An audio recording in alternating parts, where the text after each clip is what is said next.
Bismillahirrahmanirrahim. Rabbi shrah li sadri wa yassir li amri wahlul 'uqdatam min lisani.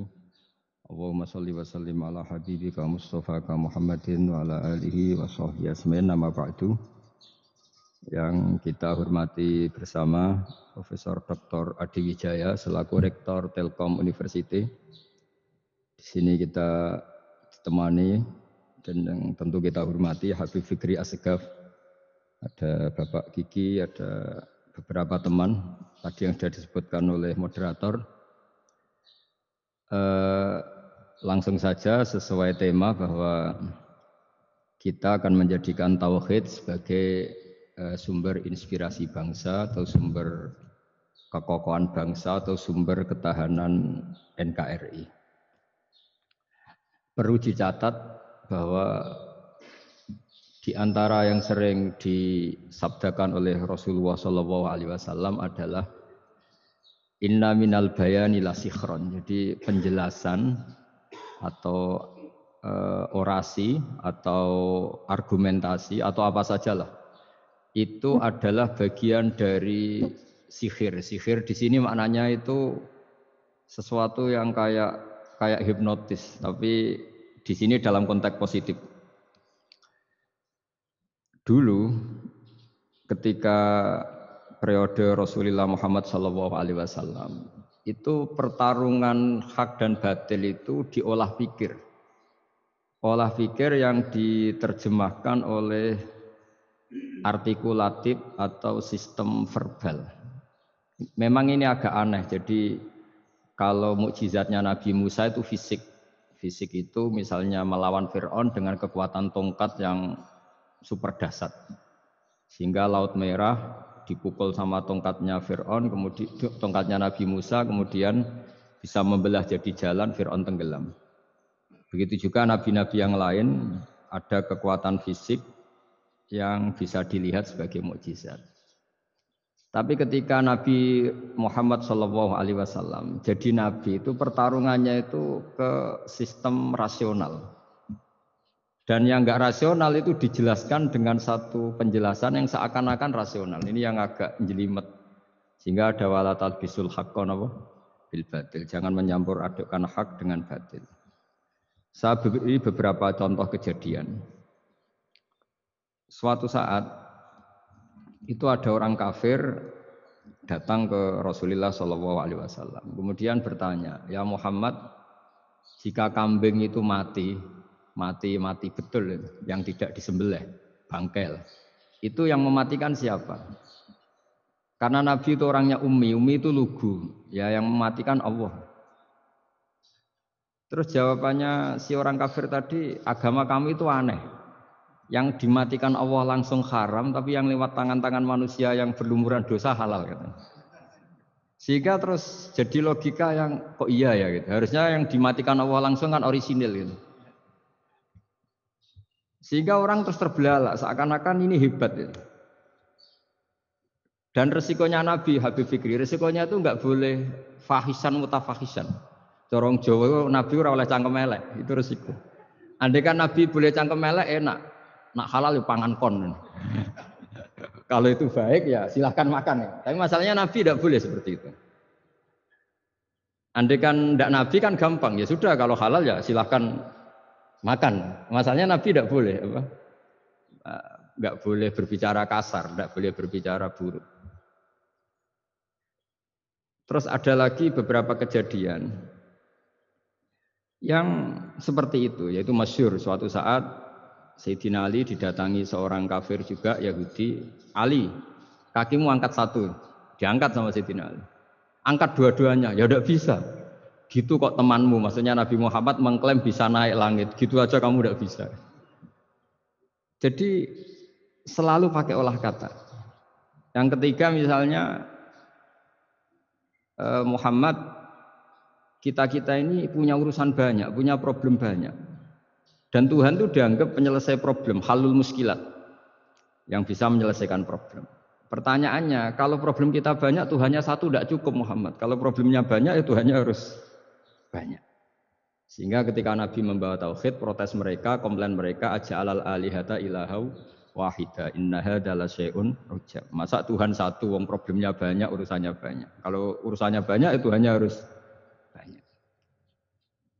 Nah, karena olah pikiran seperti ini, sebetulnya bukan olah pikiran ini, hakikatnya olah kata karena ini tidak mewakili hakikat. Ya saya ulang lagi, sebetulnya ini bukan olah pikiran atau olah akal atau olah kecerdasan, tapi olah kata karena semua yang diomongkan ini tidak mewakili apa? Hakikat. Tapi faktanya itu terjadi. Sehingga mukjizatnya Rasulullah Shallallahu Alaihi Wasallam itu tidak boleh berupa fisik kayak tongkatnya Nabi Musa atau tabutnya Nabi Harun atau apalah yang sifatnya fisik. Karena ini tidak menjawab kecerdasan-kecerdasan yang terimplementasi oleh kata-kata yang dikatakan orang-orang kafir tadi, yang bisa memojokkan orang-orang kafir. Akhirnya Nabi diwarisi kecerdasan, dikasih kecerdasan oleh Allah Ta'ala, yaitu yang dikatakan fatona. Dan mereka memang suka, mempermalukan Nabi itu suka. Misalnya Nabi, karena sebagai Nabi, beliau tahu betul bahwa semua itu biadillah, di tangan Allah. Itu Nabi pernah ngendikan, la adwa wala tiarota, tidak ada penyakit menular. Lalu ada orang Yahudi atau orang siapa saja, orang bodoh lah yang jelas ini. Ada onta yang kena penyakit gudik, kalau orang Jawa bilang gudik apa? Kalau orang itu agak apa? Kudis ini. Yang kena kudis ini dijejerkan sama yang waras. Ternyata yang waras sekarang jadi kudisan. Senang mereka karena bisa mempermalukan Nabi. Ya Muhammad, ini unta kena kudis. Ternyata yang waras tertular oleh yang kena kudis. Padahal kata kamu tidak ada penyakit apa? Menular. Itu problem-problem jadi Nabi di era Rasulullah SAW. Sehingga Quran datang dengan kecerdasan yang untuk menjawab itu. Makanya Nabi tidak pakai mukjizat fisik, tapi mukjizat logika. Akhirnya Nabi diajarin Allah lewat Jibril. Yang dikira mereka yakin kalau menang dalam debat. Tapi Nabi balik bertanya, faman a'dal awwala. Jadi terjemahnya, kalau ini kena kudis karena tertular yang ini, lalu ini tertular siapa? Yang pertama tadi. Wah itu asli mat dari Allah ya, maksud saya itu. Jadi dia ingin contoh yang kedua yang tertular. Dengan itu berarti ada penyakit apa? Menular. Tapi Nabi tanyanya, faman a'dal awwala. Lalu yang pertama kena kudis itu tertular siapa? Makanya kalau sekarang misalnya corona menular itu yang pertamanya dari siapa itu? Tidak tahu itu. Ya tidak perlu tahu, tidak bidang kamu. Jadi ini saya mau cerita. Jadi logika-logika yang dibangun orang kafir itu sebenarnya bukan logika, tapi olah kata. Dan orang kafir itu paling pintar. Karena mereka itu penyair. Penyair itu kalau sekarang modern mungkin mirip-mirip jurnalis atau mirip apalah. Bisa mengubah apa saja. Apa yang sebetulnya baik dikesankan buruk atau sebaliknya. Sehingga ini menyusahkan karena Nabi harus ngendikan hakikat, harus mengatakan sesuatu yang nyata dengan bahasa yang benar. Sementara mereka mengatakan kebatilan dengan penjelasan yang baik. Ini ribet kan? Sehingga dalam banyak percekcokan ya, itu susah dicari jalan tengah karena sama-sama mirip, kebenaran ini sama-sama mirip. Jadi misalnya yang masyhur dalam satu peristiwa besar, konflik antara Sayyidina Ali dan Sayyidina Muawiyah. Itu konflik yang nggak bisa dihindarkan, gara-gara kalimat, gara-gara kata-kata. Makanya sekeras-kerasnya pedang atau senjata itu masih keras apa? Kata-kata atau polemik lah atau apalah. Karena sekarang itu agak susah membahasakan. Ketika konflik Ali dan Muawiyah, itu ada orang bilang, ya sudah, nahkum bi kitabillah. Sudah sekarang kita kembali ke kitabillah. Itu mereka megang mushaf. Mushaf ini yang saya pegang namanya mushaf.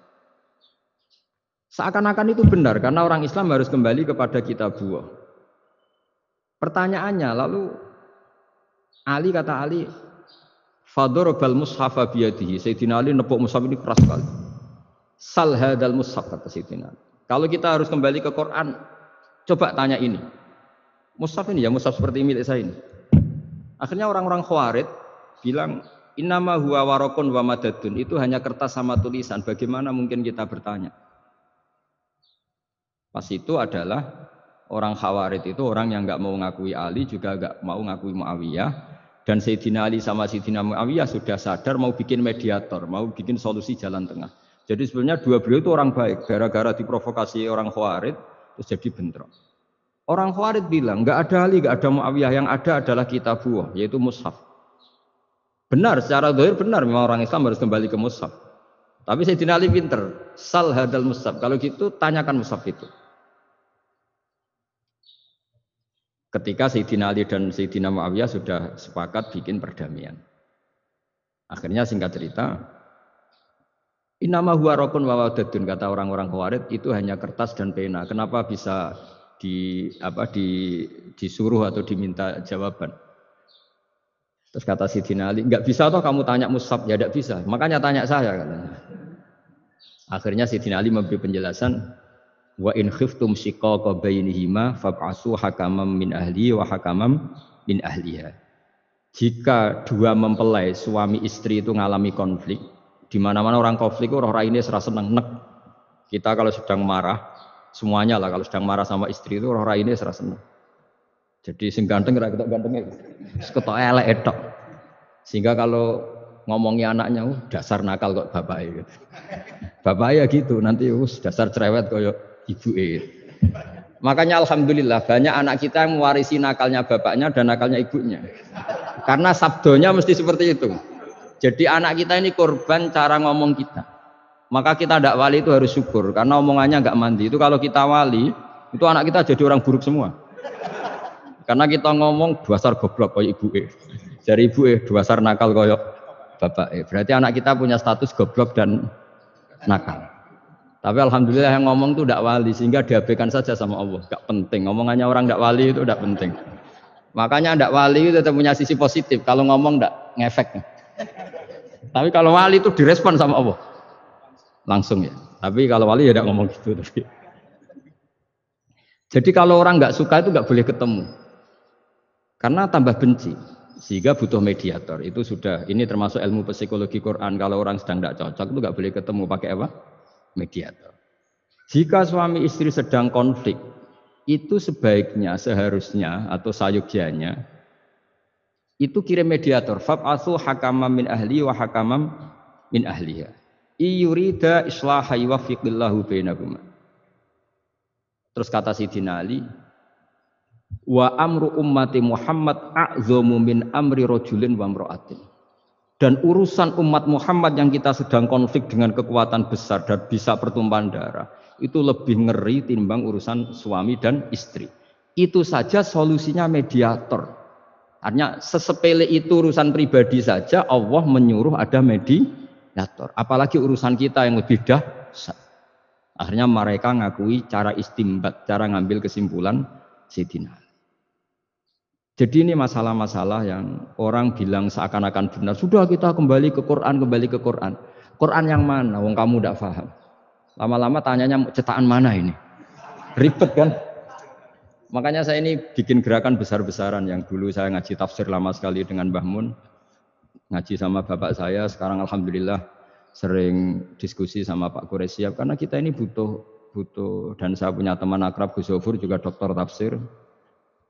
Ya kalau kamu ingin tak sebut ya punya teman kalian semua untuk mengkaji apa? Tafsir. Itu memang kita butuh. Karena Quran itu teks. Teks itu harus difahami ahlinya karena tapi ketika orang ngomong ayo kita kembali kitabullah, kembali ke kitabullah itu kembali yang apa? Terus tentang apa? Sehingga banyak orang yang entah saking angkuhnya, entah saking benarnya tidak tahu. Saya tidak mau kembali kepada Quran. Kenapa? Saya tidak pernah keluar, saya di situ. Kembali itu kan sudah keluar baru kembali. Itu entah saking angkuhnya, entah saking benarnya tidak tahu. Mau kamu katakan angkuh yang masuk akal? Saya tidak mau kembali. Saya tidak pernah keluar. Memang saya sudah di situ. Benar mana? Bisa jadi ya sudah ini itu wilayah yang nggak jelas itu. Tapi bahwa mukjizatnya Nabi itu menerangkan sesuatu yang kayak iya kayak enggak. Karena orang kafir itu pintar mengemas kebatilan sebagai kebenaran. Jadi enak zaman Nabi Musa ngadepi Fir'aun yang karuan salah. Nabi Muhammad itu enggak. ngadepi satu komunitas yang mereka punya jargon yang seakan-akan benar. Misalnya Ka'bah, Ka'bah itu sakral, Baitullah. Orang kafir itu percaya keramatnya Ka'bah, percaya sehingga mereka kalau bikin berhala itu harus dekat Ka'bah, bentuk barokah Ka'bah. Kayak kurang ajar gimana? Maka berhala-berhala itu paling banyak di dekat Ka'bah karena supaya apa? Dapat barokahnya Ka'bah. Ribet kan? Kamu kafirkan tuh percaya barokah Ka'bah, tidak dikafirkan itu kurang ajar. Ka'bah kok jadi ruwet. Ribet banyak ngadepi. Itu susah memang ngadepi logika, makanya kan apa ya, kayak kita ngerawat anak itu. Mau dilonggar nanti manja terus goblok, mau dikerasin nanti minggat, ribet kan. Jadi ngelola kebenaran itu tidak gampang. Lalu Nabi datang bil haqqil bayyin, dengan kebenaran yang nyata. Dimulailah dari surat diantaranya lam yakunil ladzina kafaru min ahlil kitab wal musyrikin munfakina hatta ta'tiyahumul bayyinah. Bayyinah itu siapa? Rasulun minallah yatlu suhufam mutahharah. Orang-orang kafir baik berkategori ahli kitab yaitu Yahudi Nasrani maupun yang berkategori orang-orang musyrikin yaitu orang-orang yang menyekutukan Allah yang non samawi, yang tidak punya kitab samawi. Itu tidak mau tercerabut, munfakin itu tidak mau tercerabut dari akar mereka hatta ta'tiyahumul bayyinah, sehingga datang kebenaran yang begitu nyata, begitu jelas. Saking jelasnya siapapun mau tahu dan nggak bisa dibatalkan oleh apapun, termasuk oleh perilaku sosial. Siapa itu? Rasulun minallah yatlu suhufam mutahharah, itu yaitu Rasulnya Allah yang membaca lampiran-lampiran suci, yaitu Quran. Sehingga Nabi datang dengan analogi pembanding. Orang-orang yang berpikir Tuhan harus banyak karena urusan itu banyak, problem banyak. Lalu Nabi bikin analogi. Andaikan kamu sebagai pembantu yang punya majikan banyak, perintahnya beda-beda, kamu mau enggak? Ya enggak mau, enggak enak Muhammad kalau punya bos banyak, perintahnya beda-beda, semuanya egois harus dituruti, enggak mau. Enak mana sama punya majikan satu? Enak satu Muhammad. Ya sudah, Tuhan kamu itu majikan kamu. Kalau banyak-banyak bingung kamu, perintahnya banyak nanti. Terus mereka mau, ya sudah Tuhannya satu saja. Jadi karena mereka mau tidak mau harus berpikir kalau Tuhan banyak berarti perintahnya banyak, memuaskan satu Tuhan dibenci Tuhan yang lain, memuaskan yang lain dibenci yang lainnya, pokoknya ribet. Hari ini minta dilayani, Tuhan yang satu minta dilayani, itu kan ribet.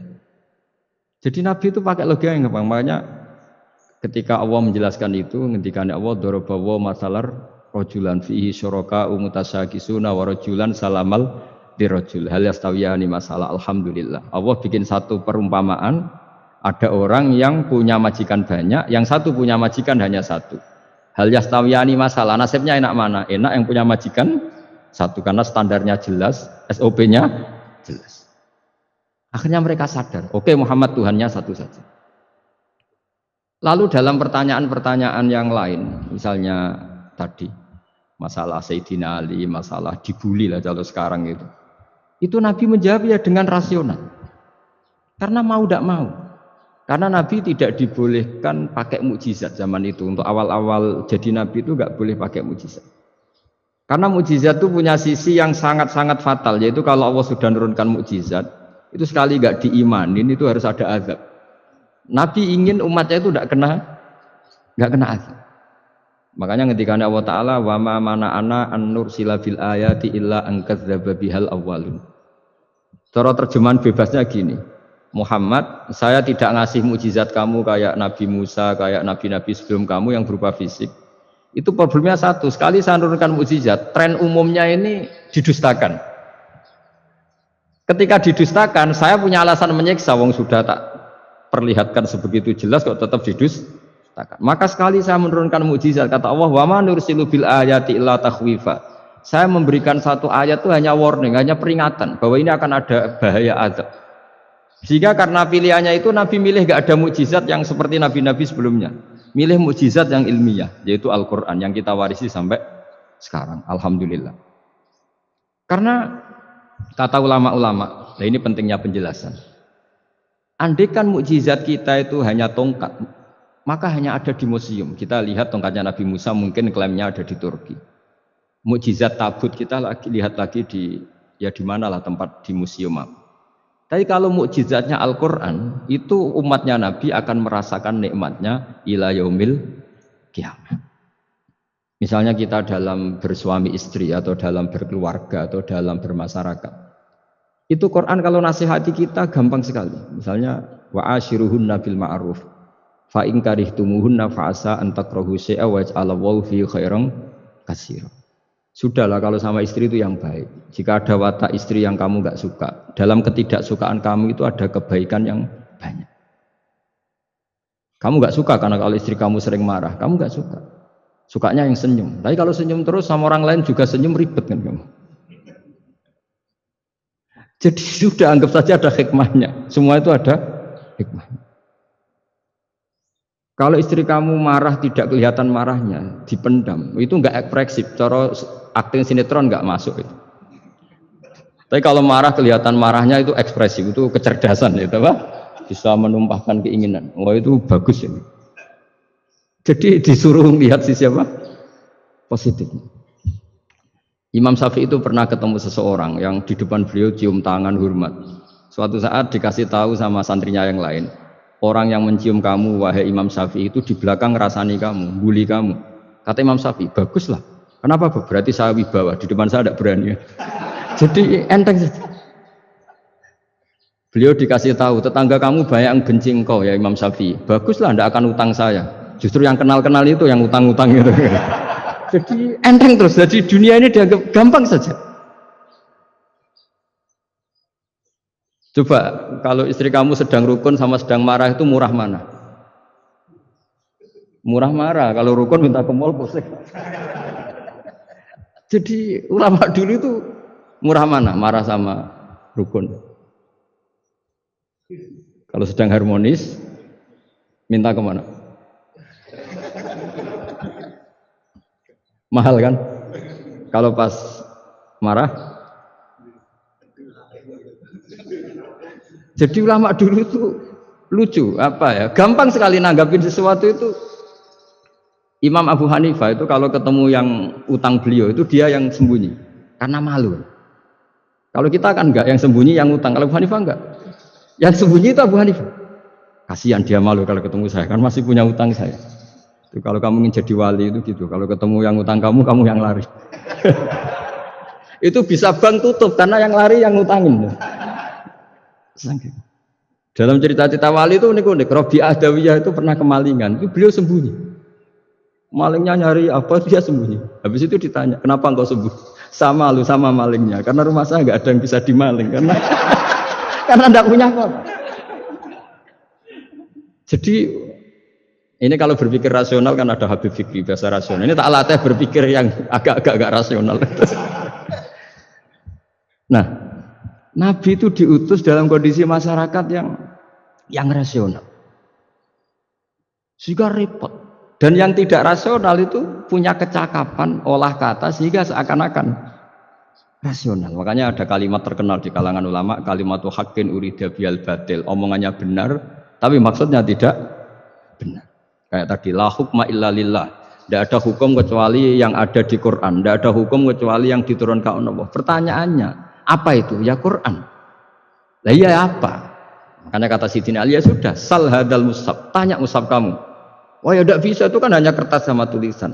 Makanya tanya ulama, kata Sidina Ali. Nah Quran itu balwa ayatum bayinatun fi suduril ladzina utul ilm. Quran itu begitu jelas sebagai solusi, tapi di hatinya orang yang punya ilmu. Sehingga kemudian lahir beberapa generasi tauhid. Yang paling masyhur dimulai tauhid itu yang masyhur ya, yaitu adalah ketika ada orang namanya Muhammad bin Jubair bin Mut'im. Itu bapaknya Muhammad ini namanya Jubair bin Mut'im. Itu dia orang kafir, masih kafir. Dia datang ke Madinah itu untuk negosiasi tawanan perang Badar. Dulu beberapa orang yang negosiasi sama Nabi itu ya nunggu di masjid. Singkat cerita, Nabi sholat maghrib baca surat Wattur wa kitabim mastur fi raqim mansur wal baitil ma'mur was saqlu fil marfu wal bahril masyur. Terus dia dengerin sampai Allah tanya, am khuliqu min ghairi syai'in. Kalau kamu tidak ngakui saya sebagai Tuhan, kata Allah, silahkan Anda berpikir bahwa alam raya ini dimulai dari ketiadaan. Atau kamu sendiri merasa sebagai pencipta alam raya ini, pencipta langit dan bumi. Itu namanya am khalaqus samawati wal ard. Itu orang itu disebut dahiyatul Arab, orang paling cerdas di Arab. Itu dia bingung. Dia selamanya kafir. Cara berpikir menuhankan berhala, Lata, Uzza, pokoknya menuhankan makhluk lah. Terus dia mikir, Muhammad ini kacau ya. Akal saya dihabisin, kata dia. Jadi cara berpikir dia pakai akal, dia tidak percaya mukjizatnya Quran, tapi dia bilang Muhammad ini kacau, akal saya dihabisin. Akhirnya Nabi setelah salam dia menyatakan Islam. Karena kata dia, Muhammad, akal saya habis oleh apa yang kamu baca. Nah ini saya mau menerangkan tauhid sebagai inspirasi. Yaitu logikanya gini, langit bumi ini kan wujud itu punya eksistensi. Kalau langit bumi ini wujud, alam raya ini nyata, lalu kamu mengatakan sebelum alam raya ini ketiadaan, berarti ada satu kesimpulan ketiadaan menciptakan yang ada.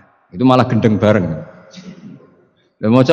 Logikanya kan nggak kena. Al-adamu yakhluqu maujudan, sesuatu yang nggak ada menyebabkan atau menjadikan sesuatu yang ada. Akhirnya padahal pertanyaannya tadi gitu, ya sudah kalau kamu nggak percaya saya sebagai Tuhan, sebagai pencipta awal, sudah ada usah Tuhan-Tuhanan. Tapi ya mari goblok bareng dengan mengatakan bahwa alam yang ada ini diciptakan oleh sesuatu yang tidak ada. Jadi Juber, saya tidak mau goblok Muhammad, sudahlah iman saja saya, karena saya tidak mau goblok. Jadi agama ini datang dengan keceriaan berpikir. Sehingga Ibnu Hajar al-Asqalani mengatakan hadatin ja'a bil iltizat al-aqli. Agama ini datang dengan kenyamanan berpikir. Coba kalau Anda seorang profesor atau seorang doktor atau seorang ilmuwan, kemudian Anda diajak goblok dengan teori baru bahwa sesuatu yang ada itu diciptakan oleh yang tidak ada. Mau enggak kamu? Mau semengira sesuatu. Diajarin sesuatu yang ada diciptakan oleh yang tidak ada.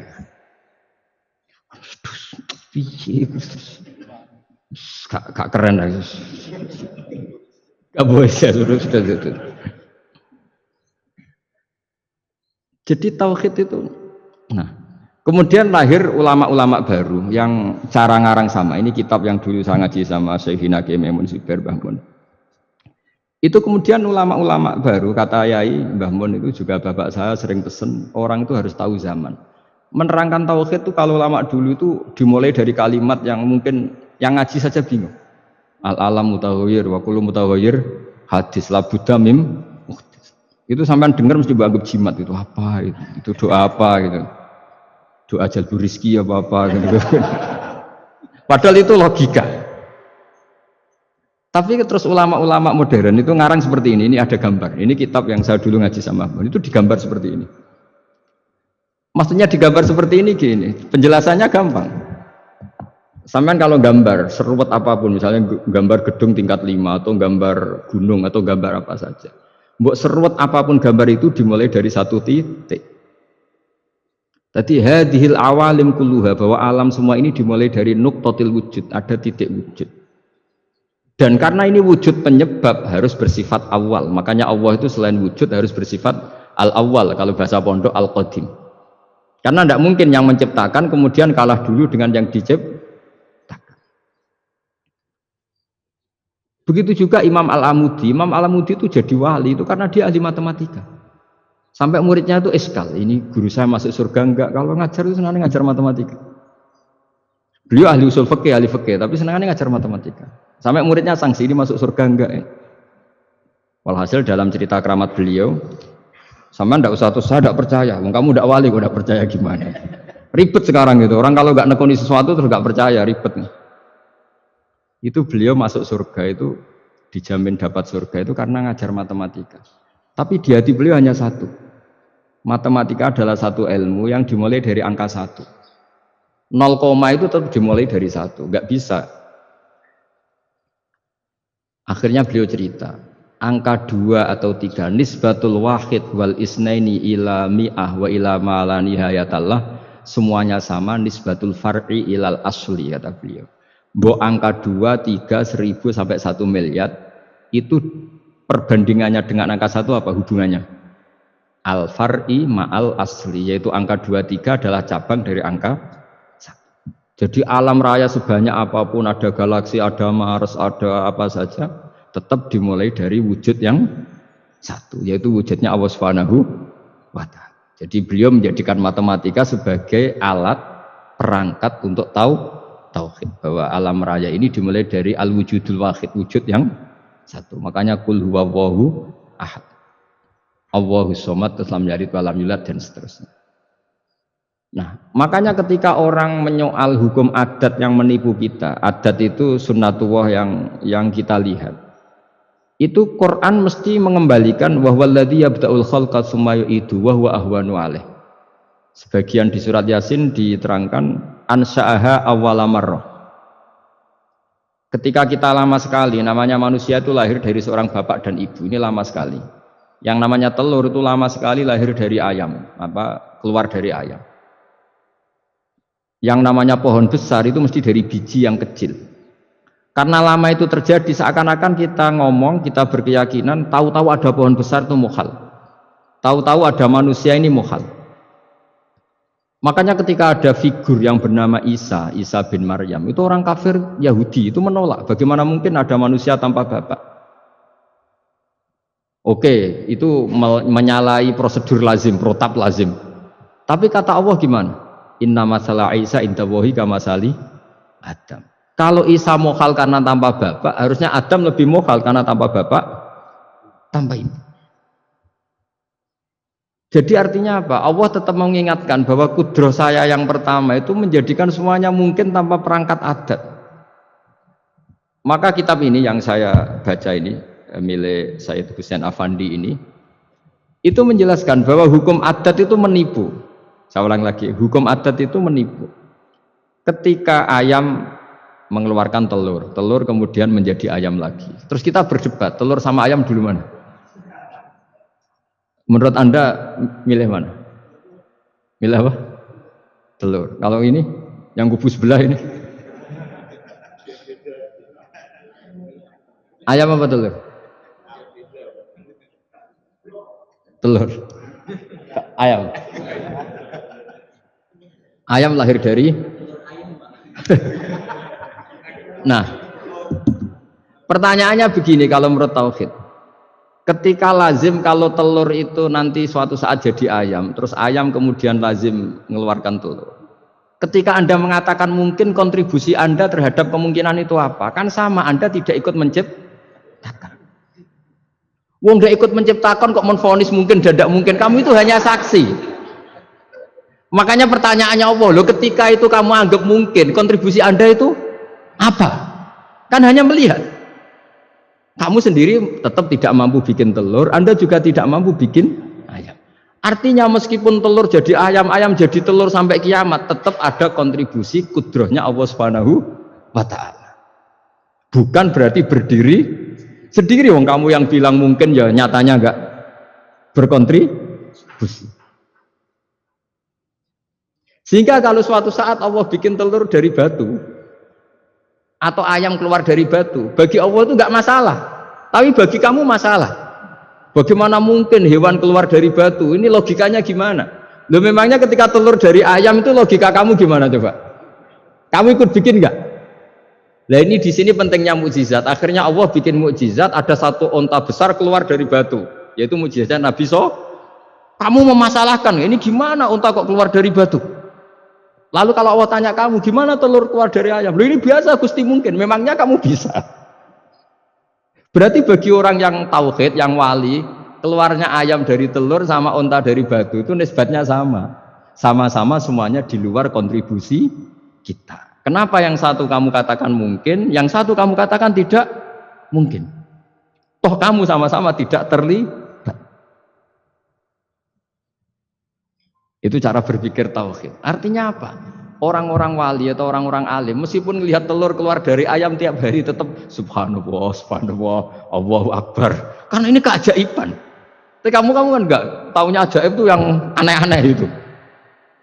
Makanya banyak cari kiai aneh yang gondrong, yang enggak pernah mandi, gara-gara kamu itu suka aneh itu gara-gara.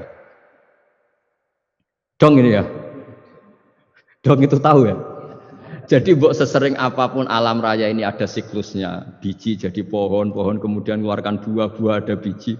Semuanya yang berkontribusi hanya kudrohnya Allah Ta'ala. Tidak mengikat Allah. Allah bisa bikin tanpa itu semua. Makanya Allah selalu memperbarui mukjizatnya. Termasuk ada onta besar keluar dari batu. Yaitu mukjizatnya Nabi Shalih. Kamu nggak boleh menyoal ini mukhal. Mukhal gimana? Karena itu nggak mungkin. Ukuran nggak mungkin apa? Kamu nggak bisa bikin kan? Sama telur keluar dari ayam kamu bisa bikin. Sama-sama enggak. Nah di sini pentingnya ngaji ya. Makanya Allah ngendikan innallaha la yastahyi ayyadriba masalam ma ba'udatan fama fawqa. Allah itu tidak malu bikin contoh nyamuk. Karena nyamuk ini mukjizat yang besar. Sudah hewannya kecil, di situ ada ususnya. Ususnya ada uratnya. Coba kalau kamu bikin nyamuk. Kalau yang santri agak nakal itu ya ada alat kelaminnya, ada uratnya. Coba jenengan bayangkan nyamuk kecil kan? Itu ada uratnya enggak? Ada ususnya ada uratnya. Uratnya ada bakterinya. Pusing kan kamu? Jadi sebetulnya ayat Allah yang dasar itu bukan dinosaurus tapi nyamuk. Bikin uratnya dinosaurus masih gampang, hewannya besar paling uratnya segini. Itu pesan di Juwana bisa lah. Tapi kalau pesen organnya apa? Nyamuk. Perutnya seberapa? Sudah gitu dia di dalamnya ada calon anaknya. Lebih kecil, banyak lagi jumlahnya coba. Nah ini agama ini datang dengan akal. Jadi kelihatan ada mukjizatnya Quran karena menyontohkan nyamuk. Dan kelihatan mukjizat kalau dijelaskan pakai logika.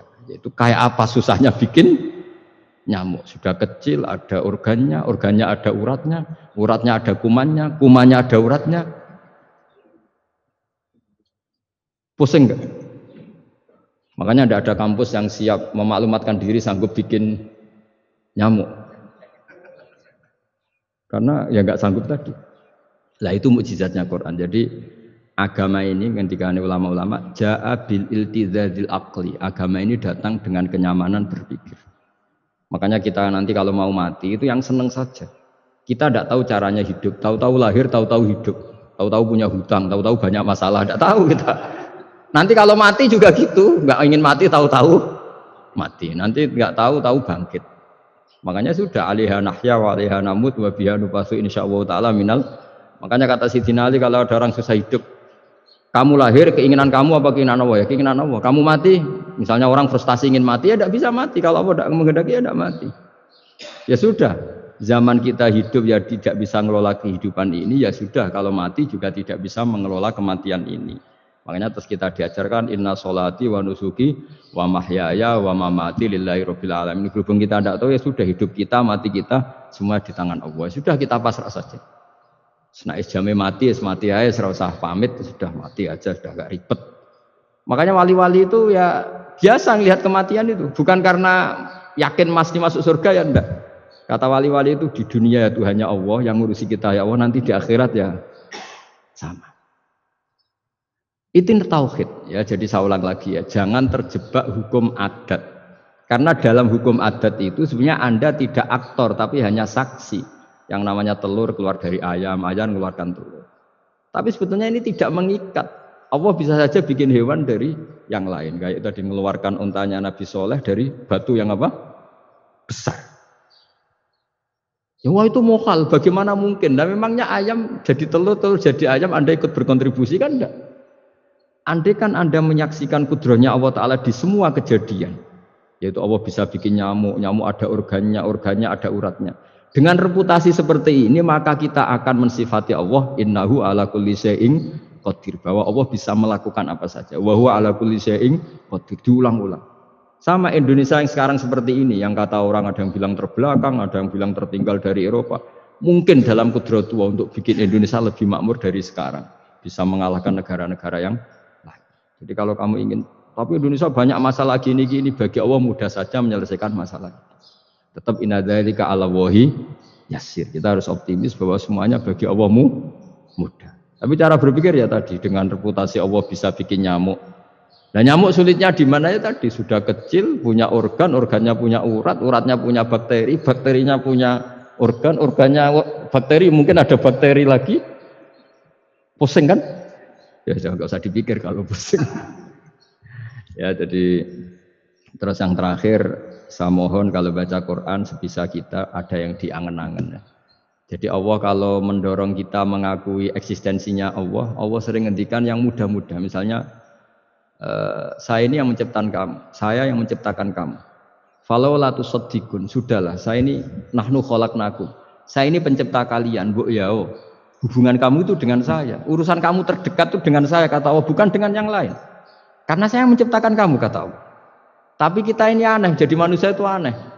Dengan zat yang menciptakan kita tidak punya urusan, dengan yang tidak terkait dengan kita punya urusan. Itu kan aneh. Dan Allah kalau menerangkan itu gampang. Terus bagi manusia yang kumoluhur, yang angkuh, seakan-akan bisa menentukan segalanya. Falaula in kuntum ghaira madinin tarji'unaha in kuntum shadiqin. Kalau kamu orang hebat, Bu Yao, ketika nyawa kamu mau keluar tuh kamu tahan supaya kamu enggak jadi mati. Enggak keren kan orang hebat kok mati katanya. Kamu sombongnya kayak gitu seakan-akan bisa ngatur dunia, menaklukkan dunia, ternyata kamu mati. Harusnya enggak usah mati dong.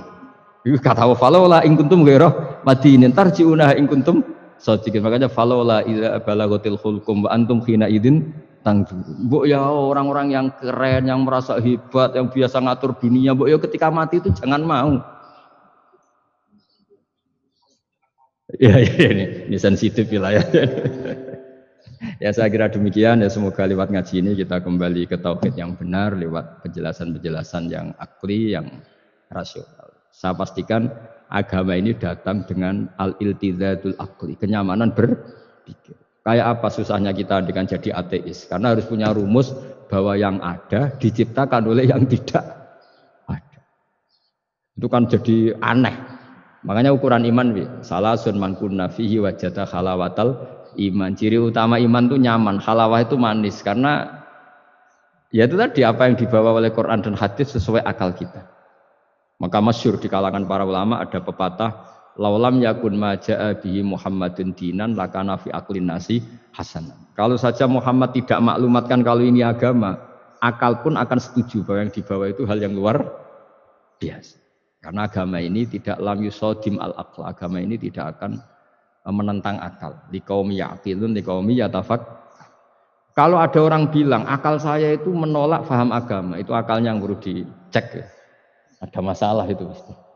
Ya, saya kira demikian. Assalamualaikum warahmatullahi wabarakatuh. Pertanyaannya jangan barbar.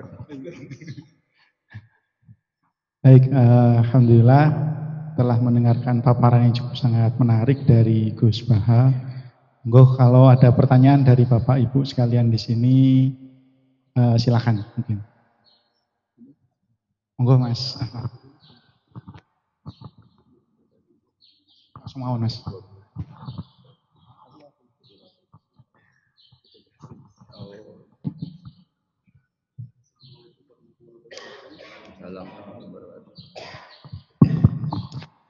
Gus badhe tanglet. Sojon. Nggih. Gus, ilmu itu kan membingungkan. Semakin dipelajari, kita semakin rasa fakir. Kesimpulannya langsung ilmu itu membingungkan. Iya. Kita menurut saya jangan. Tapi ilmu itu juga paradoks, Gus. Semakin dipelajari, kita semakin tahu, semakin ingin membaca, tapi kadang kita juga merasa takut dengan ilmu itu sendiri. Pertanyaan saya, apakah itu hal yang wajar, Gus?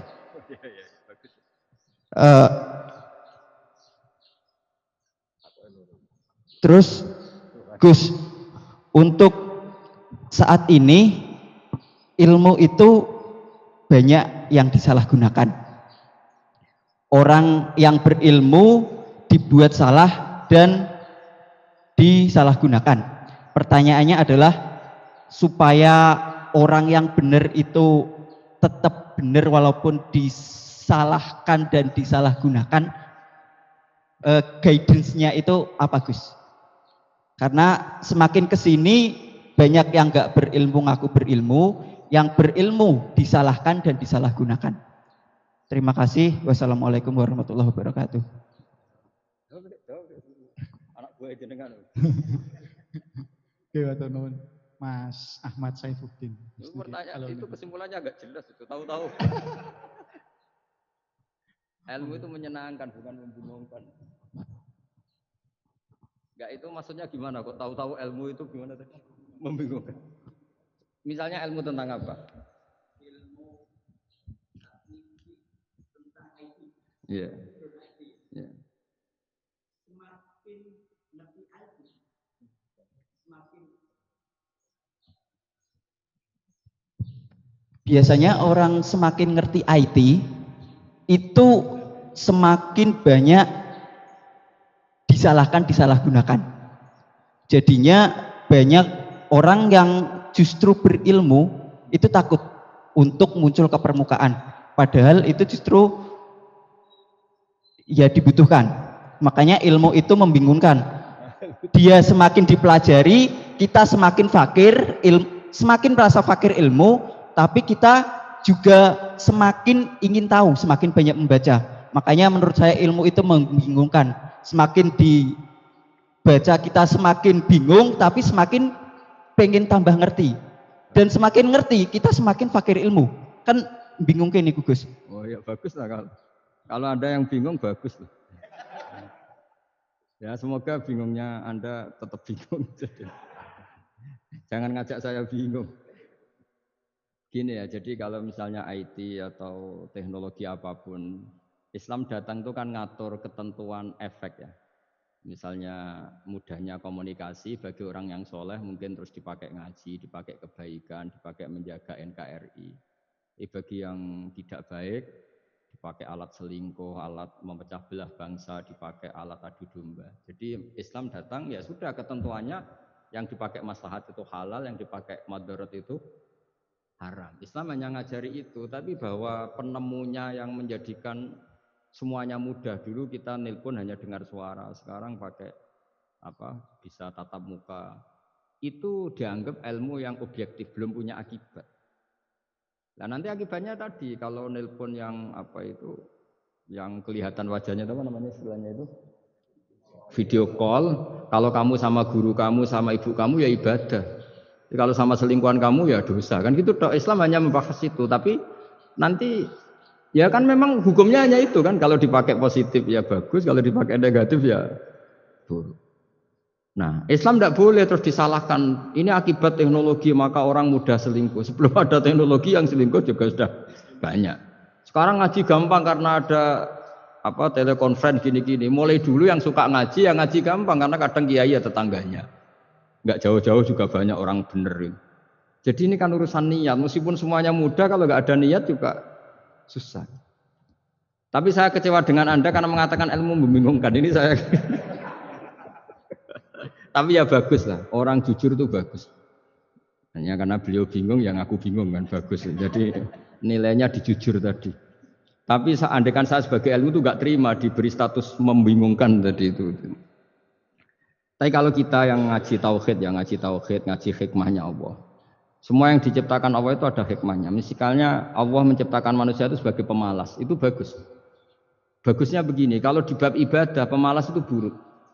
Tapi kalau andaikan Anda ditakdir punya kemampuan ahli nuklir, terus Anda tidak pemalas, setiap hari bikin nuklir yang paling dahsyat. Pertama hanya bisa menghancurkan Hiroshima dan Nagasaki, suatu saat bikin yang se-Asia, lama-lama bikin yang seluruh dunia. Lama-lama saking cerdasnya, pertama butuh bahan besar, lama-lama hanya kecil. Ribet kan? Barokahnya pemalas.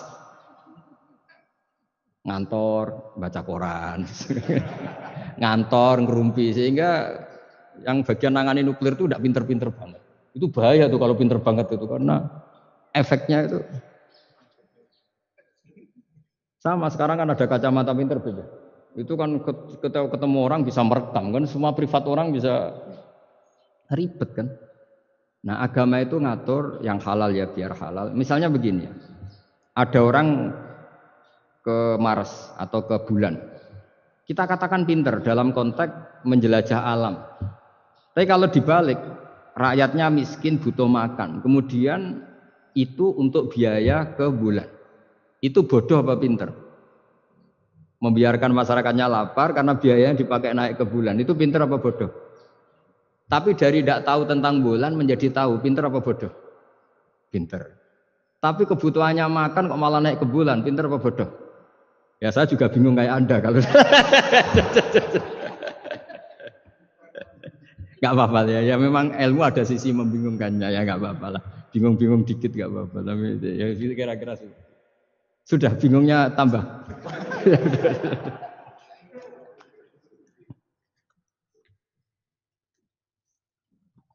Matur nuwun Gus Baha. Berikutnya monggo Mas Afif niki, Afif Khairul Hidayat. Wah itu yang undang malah tanya.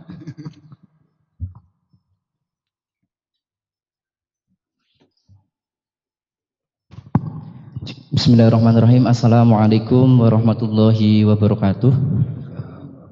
Terima kasih atas kesempatannya. Gus Baha izin bertanya, bagaimana cara paling efektif membendung pemikiran-pemikiran neo-khawarij di lingkungan kampus? Matur suwun. Wassalamualaikum warahmatullahi wabarakatuh.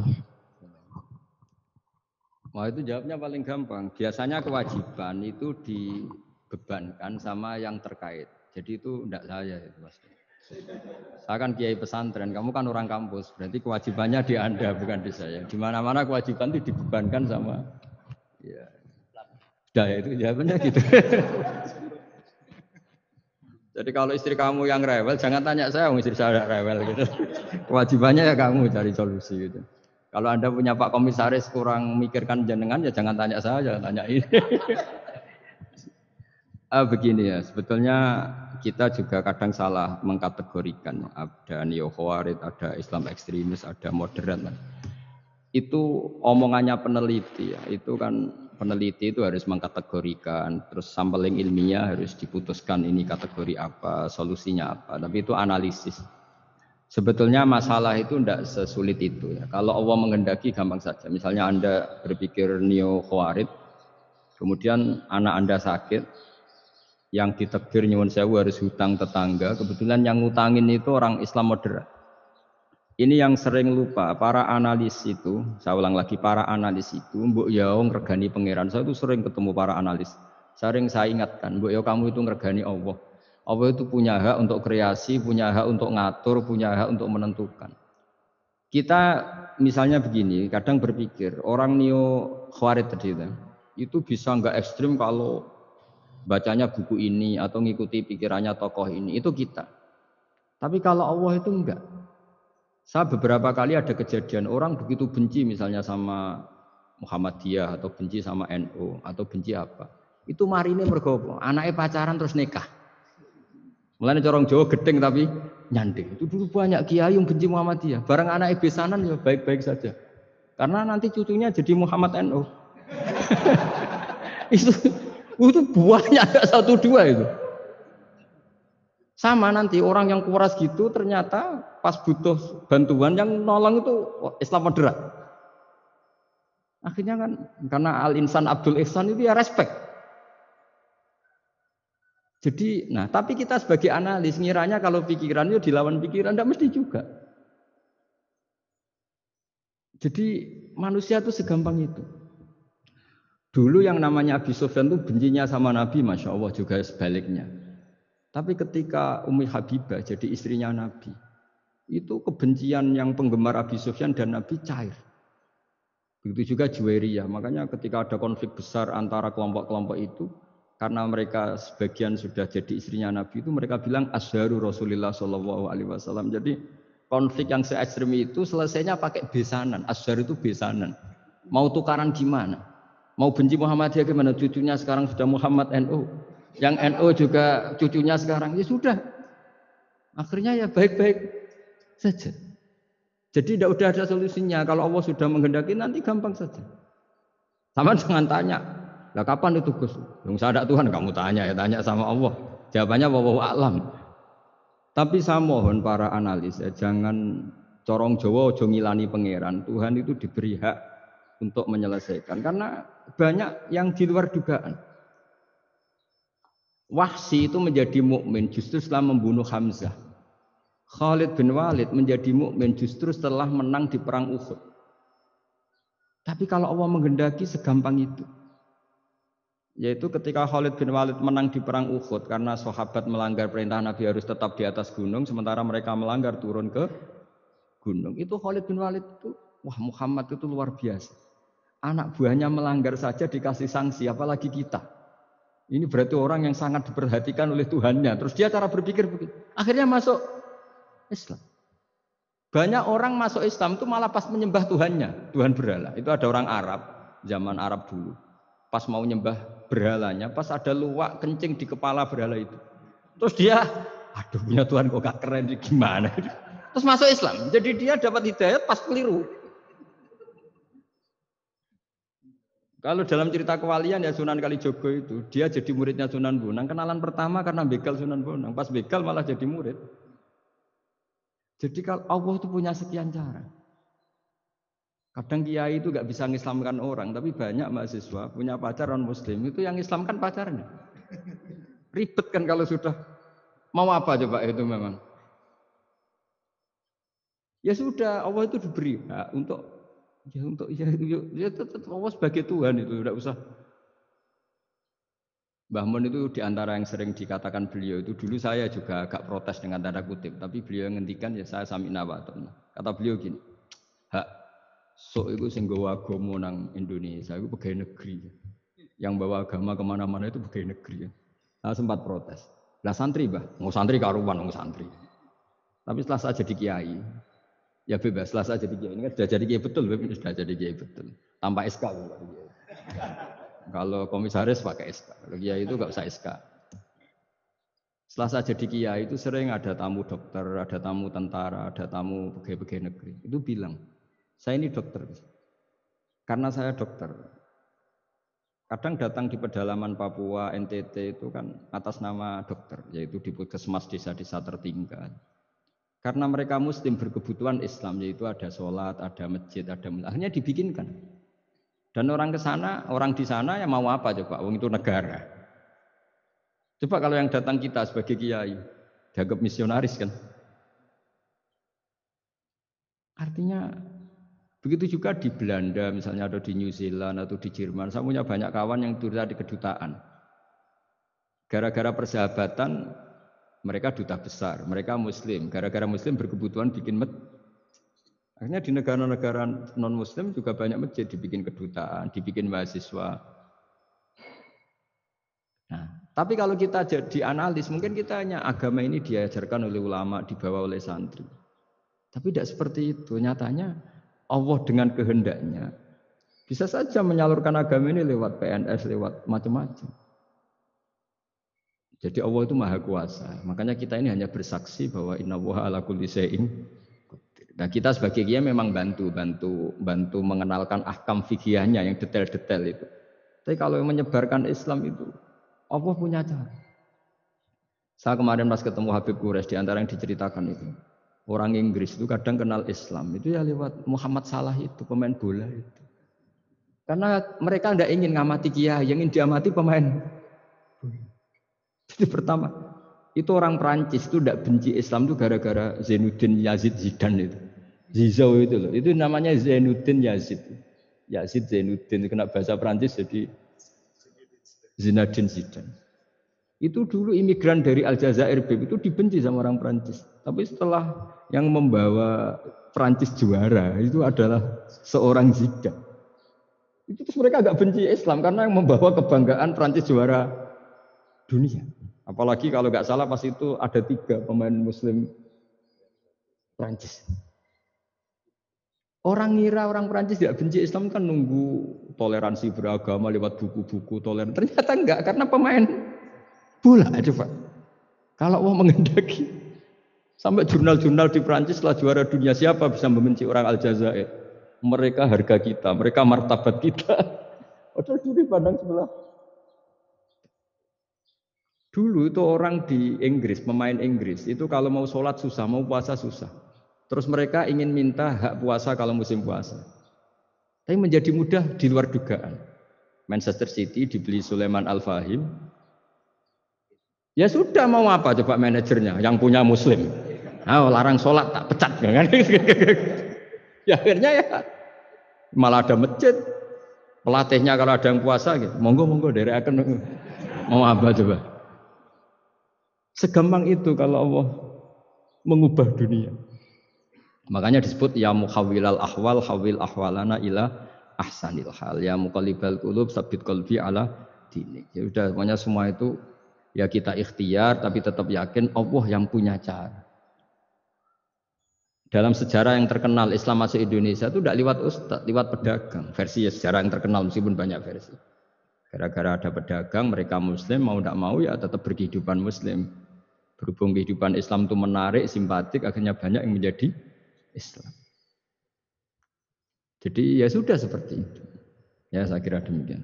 Terakhir loh, waktu ya sudah.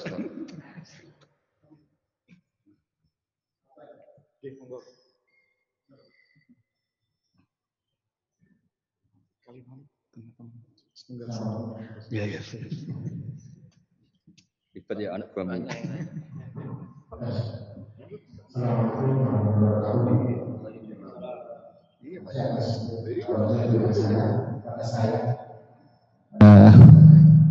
Gus Bah, saya mau tanya, tadi saya tertarik pada paparan tadi tentang masalah pengolahan emosi ya, kata saya sekitar itu ya.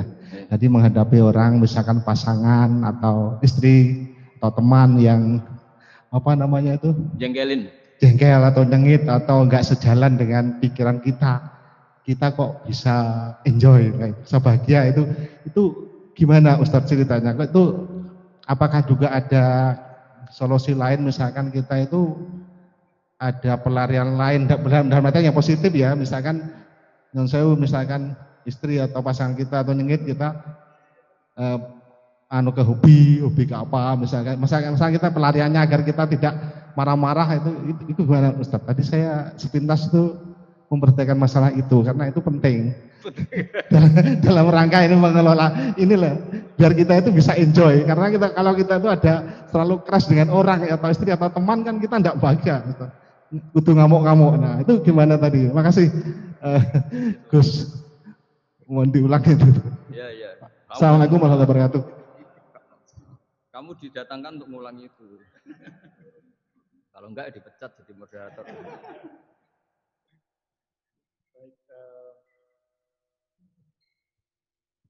Tadi pertanyaannya pun niki, bagaimana mengolah emosi niki Gus? Iya. Ketemu kali niki pasangan nopo teman niki Gus, sing nyengiti nopo ngeten Gus. Namanya siapa? Nun sewu Pak, namanya pun sinten Pak? Saya Pak Haryanto, pensiunan Telkom Juwono. Tadi diajak sama Pak Zainal. Terima kasih Pak. Bismillahirrahmanirrahim. Jawabannya itu gampang sekali ya. Meskipun tidak semua orang ngalamin seperti itu ya. Saya juga agak pati ngalamin ya. Tapi begini ya. Saya punya resep dan ini pasti benar ya. Karena dari ulama musalsal itu ada silsilahnya sampai Rasulullah SAW. Jadi saya bilang pasti benar karena tidak dalam konteks pendapat saya, tapi ini ajaran Rasulullah SAW. Ini kan temanya tauhid ya, tauhid sebagai inspirasi. Seorang mukmin itu kan harusnya berpikir satu ridhonya Allah, keputusan Allah.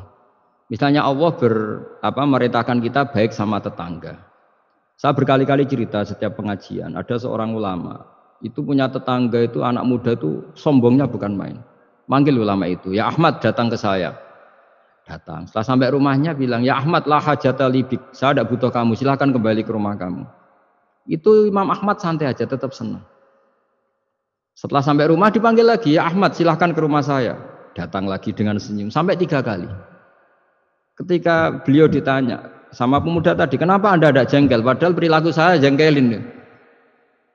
Terus si imam tadi bilang, wahai anak muda, saya ini senang sekali melaksanakan perintah Allah. Allah bilang kalau sama tetangga yang baik. Karena kamu ngundang saya senang karena nuruti perintah Allah. Kamu nyuruh saya kembali, saya senang karena memang disuruh nuruti perintah tonggo. Nyenang kalau tonggo, menyenangkan tetangga. Jadi saya tidak ada hubungannya dengan kamu. Kalau kamu misalnya ada teman yang jengkelin, misalnya namanya Zaid. Zaid itu manusia, makhluk. Kalau kamu ikut jengkel berarti Anda terdikte, terprovokasi oleh orang yang bernama Zaid yang statusnya hanya makhluk. Sementara Allah ngajari kita, wa ahsin man asa'a ilaika, berbuat baiklah sama orang, berbuat buruk sama kamu. Berarti kalau kamu tetap baik, hubungan kamu dengan Allah. Kalau buruk berarti kamu didikte oleh Zaid. Bayangkan kalau Zaid ini orang yang nggak tamat SD, Anda seorang profesor, berarti anak SD bisa merovokasi profesor. Itu yang bodoh yang mana coba? Jadi ulama itu melatih. Jadi selain tadi, makanya Nabi itu punya ajaran yang memang berat ya. Kalau orang tidak bakat wali jelas berat. Di antara ajarannya itu sil mangkoto aka, sambunah orang yang memutus hubungan dengan kamu. Wa ahsin man asa'a ilaika, berbuat baiklah sama yang berbuat buruk sama kamu. Itu memang berat. Makanya kamu tanyakan betul itu. Tapi bisa dilatih, yaitu ketika kita berbuat baik atas nama Allah Subhanahu wa ta'ala. Sehingga melihat yang gini-gini itu ringan. Itu kan sama seperti kiai-kiai yang dakwah di kampung-kampung pedalaman, sudah gak tahu haknya kiai, gak sopan. Lalu itu Nabi itu ketika dakwah itu kalau nuruti mangkel itu ya mangkel. Nabi misalnya memberi satu janji, siapa yang datang ke saya akan saya kasih sesuatu yang menggembirakan. Itu orang-orang sebagian Bani Tamim bilang, ya Muhammad, sesuatu yang menggembirakan ya uang. Padahal Nabi mau menerangkan fadilahnya amal ini begini-begini, tapi pikiran orang-orang itu yang menggembirakan itu ya uang. Kalau kamu kasih uang ya kita gembira, kalau enggak ya enggak. Jadi tapi ya tadi ya, selain dilatih dengan langsung iman, dilatih punya seni kayak Imam Syafi'i tadi. Orang itu gimana? Di depan jenengan sopan, tapi di belakang ngerasani, baguslah saya wibawa berarti. Jadi dianggap enteng saja.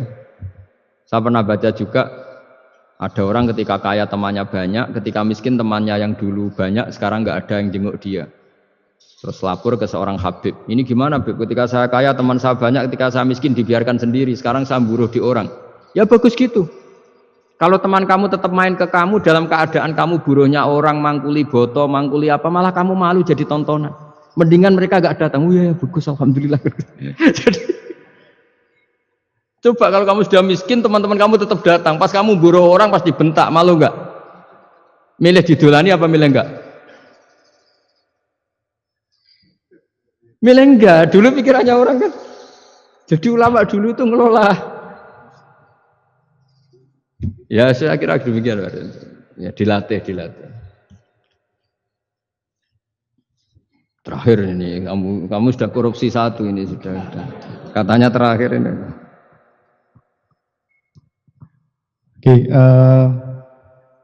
niki sampun kata Gus, pertanyaan teng. Iya, nggak selesai ya. Sampun kata niki. Digabungkan ya Gus. Ya enggak bisa kalau satu ya satu. Curang ya. Niki pertanyaan paling dasar mungkin Gus. Pertanyaan pertama, perbedaan antara akidah sama tauhid Gus. Apa perbedaan antara akidah sama tauhid? Yang berikutnya sudah pintar nyelip-nyelipin politikus enggak apa sudah selesai maksudnya setunggal malih Gus. Gimana soalnya kata nih satu B karena disuruh diistilahkan 1B jadi ada 1A dan 1B niki kata enten 20 pertanyaan niki Gus teng Zoom niki Gus. Ya udah pilih mawon nggih. Satu aja. Perbedaan akidah kali tauhid. Yang kedua, bagaimana Al-Qur'an menjadi inspirasi dalam kehidupan. Berkesempatan di mondok pesantren sementara ada di antara kita yang belum merasakan mondok di pesantren, belajar ilmu Al-Qur'an, maka ada beberapa yang mengikuti orang yang berani menafsiri tapi keblinger. Jadi tafsir ayam kambing adalah ulama, atau ada yang khawatir menafsiri sendiri jadi salah. Mohon pencerahan dari Gus Bahar. Bismillahirrahmanirrahim. Alhamdulillah ini terakhir, semangat sekali saya sudah. Begini ya, jadi kalau biasanya ini sering dipakai Pak Kures ya, sesuatu itu pakai madatul kalimah atau kosakata. Jadi kalau aqoda itu dari ain, qaf, dal maknanya mengikat. Sehingga kalau kita transaksi disebut apa? Akad. Jadi sesuatu yang mengikat disebut akad. Kata turunannya bisa akidah, sesuatu yang sudah komitmen itu disebut akad atau akidah. Kita berkomitmen iman bahwa Allah satu. Nah satu itu bahasa Arabnya wahid.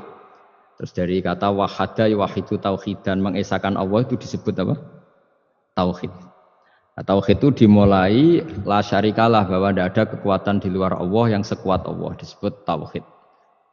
Jadi akidah dan tauhid itu sama, akidah ya tauhid, tauhid juga akidah. Jadi itu sama. Makanya yang dikatakan Islam itu apa?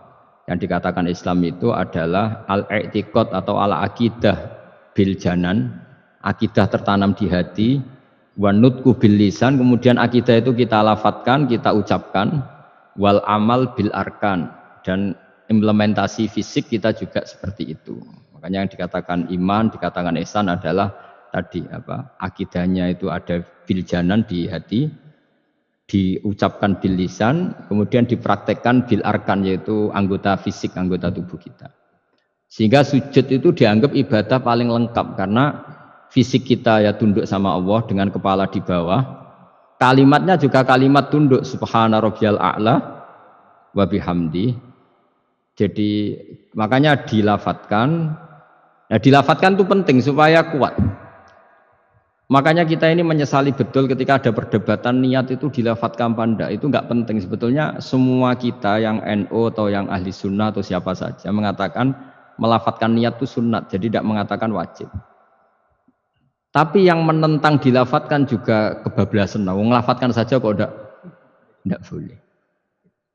Makanya dulu itu ada guyonan ketika penguasanya itu niat duhur gimana? Dijawab usolli fardhu dhuhri, salah, niat ada di hati. Barang yang satu kuasa, niat duhur gimana? Ditulis niat ada di hati, enggak, yang benar usolli fardhu dhuhri. Ya ribet kalau gitu. Jadi akidah dari kata akoda, akoda itu mengikat. Sehingga disebut akdun nikah, berarti ikatan nikah. Akdul ba' berarti hukum jual beli yang sudah jadi. Ya. Akidah itu kata turunan dari itu. Sehingga maknanya apa? Komitmen kita terhadap agama ini, komitmen kita terhadap Islam.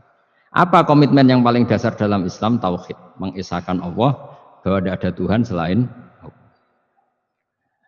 Nah, terus tadi yang menyangkut tafsir ya, tidak semua kita pernah mondok. Jawabannya sudah tahu lah kalau tidak semua kita itu pernah mondok. Tapi begini ya, pesantren itu dulu itu tidak harus seperti ini yang di pondok saya atau di pondok-pondok yang lain. Pesantren itu adalah sistem pengajaran di mana setelah diajarkan itu dirasakan, diamalkan, dijiwai. Sehingga dulu malah nggak ada pesantren yang kayak kita ini. Ulama-ulama dulu ya di rumah ngaji, tapi serius. Sehingga dulu itu memang yang dimulai ini yang adat kampus sebagian itu agak-agak cocok itu menghafal. Kalau kampus itu kadang kuat analisisnya, kalau di pondok itu memang disuruh menghafal. Kenapa menghafal itu menjadi penting? Karena pengembangan itu setelah hafal. Tapi kalau tidak hafal, maka sebenarnya kita tidak pernah mengembangkan agama, mengembangkan pikiran kita sendiri. Sehingga kita ini butuh hafal. Meskipun setelah itu ada analisis. Saya beri contoh misalnya gini. Mulai kecil sampai tua kita ketemu orang yang sangat materialistik. Makan enak itu apa? Sate. Makan enak itu bakso. Makan enak itu pizza. Selalu kita dibentuk fisik. Tapi kalau kita ngaji sama ulama, makan enak itu apa? Ya saat kamu lapar. Maka ulama dulu mengatakan makanan enak itu apa? Idamuhu alju. Lauknya adalah lapar. Kalau kamu lapar semua makanan enak. Ini kearifan. Dulu ada ulama yang datang melihat istrinya makan satu piring habis. Hanya satu piring, ditanya, kenapa tidak tanduk, sudah kenyang? Alhamdulillah, berarti saya tidak butuh korupsi. Ternyata istri saya hanya makan satu piring kenyang. Kalau makannya 1 ton, baru saya butuh korupsi karena tidak cukup. Begitu juga melihat ngopi. Setiap orang cowok, kalau ngopi itu senang sekali. Bahwa ternyata untuk senang itu tidak harus selingkuh, tidak harus maksiat, tidak harus ke klub atau tempat-tempat yang salah. Jadi ulama dulu itu cara kearifannya itu dijaga oleh hal-hal yang sepele. Ternyata saya ngopi itu bisa senang, ya berarti senang itu tidak harus maksiat. Gendong anak senengnya bukan main, melihat anaknya sehat tidur seneng. Sehingga ulama dulu mengatakan al-istidrad bil mubahat min qutbiddin. Menikmati hal yang dibolehkan Allah itu qutbuddin, pokok dari agama ini. Nah, kenapa orang butuh maksiat? Karena nggak bisa nikmati hal-hal seperti ini. Makanya beragama itu harus nyaman. Dengan nyaman ini diharapkan orang tidak butuh nyaman lewat jalur yang tidak benar. Orang ketemu cucunya seneng, ketemu anak seneng, ngopi seneng. Hal-hal yang taat ya. Apalagi Rasulullah Shallallahu Alaihi Wasallam dengan sholat tuh senengnya bukan main. Sampai beliau ngendikan wa qurratu aini fis sholat. Logikanya gampang. Kalau kita jagongan ya ngerumpi sama yang kita cintai seneng, apalagi ngerumpi sama Allah Subhanahu wa Ta'ala. Kalau boleh dibahasakan, karena sholat itu artinya kamu muamalah, munajat, jagungan, asik-asikan sama Allah Ta'ala. Rabbana lakal hamdu, engkau mempunyai segala puji yang di langit maupun di bumi, yang memenuhi langit dan bumi. Jadi itu yang harus jadi solusi bangsa ini. Coba misalnya malam-malam macet, andai kan malam-malam banyak yang tahajud kan Jakarta itu tidak macet.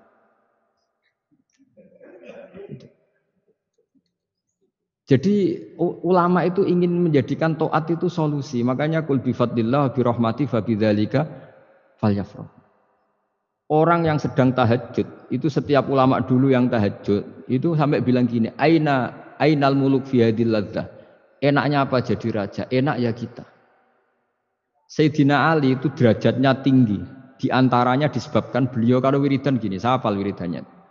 Kafani izzan an takuna li robban wa kafani fakhron an akuna laka abdan. Gusti, saya ini punya nikmat yang luar biasa karena menjadi Tuhan untuk engkau. Zat yang abadi, yang kekal, yang pertama. Coba kalau saya jadi hambanya Fir'aun, Tuhan mati, tenggelam lagi, kan nggak ada kerennya. Udah gitu sekarang jadi tontonan lagi coba. Andai kan kamu punya Tuhan Fir'aun kayak apa tersiknya? Sudah Tuhan mati jadi tontonan. Sudahlah Gusti, keren saya ini karena punya Tuhan engkau, zat yang abadi, yang lahul asmaul husna. Wa kafani fakhron an akuna laka abdan, dan saya keren sekali karena menjadi budak engkau, menjadi hamba engkau. Coba kalau saya jadi hamba sesama manusia, kerennya apa? Podo menusane, podo lemah, podo mati ini harus saling memperbudak. Kerennya apa? Jadi orang dulu itu kalau sudah munajat, makanya Nabi ngendikan wa qurratu aini fis sholat. Kalau sudah sholat tuh nyamannya bukan. Jika masyhur dalam cerita-cerita ketika Umar kena panah dan panah itu bentuknya kayak pancing, kalau ditarik sakit karena bentuknya kayak jangkar itu. Umar minta apa? Nanti tarik ketika aku sholat. Ketika sholat beliau ditarik beliau tidak kerasa. Dan itu harus dilatih. Nah, ya tadi. Jadi, Quran saya ulang lagi. Quran itu harus ditafsirkan seperti ini. Kalau tidak maka orang akan menanyakan. Saya juga pernah ditanya orang yang sebetulnya ya agak kurang ajar, tapi tak anggap bodoh saja lah daripada dianggap kurang ajar. Hebatnya apa Gus? Quran mengatakan wa kulu washrobu, sementara ini kitab suci yang sakral. Kenapa hanya bakas makan dan minum?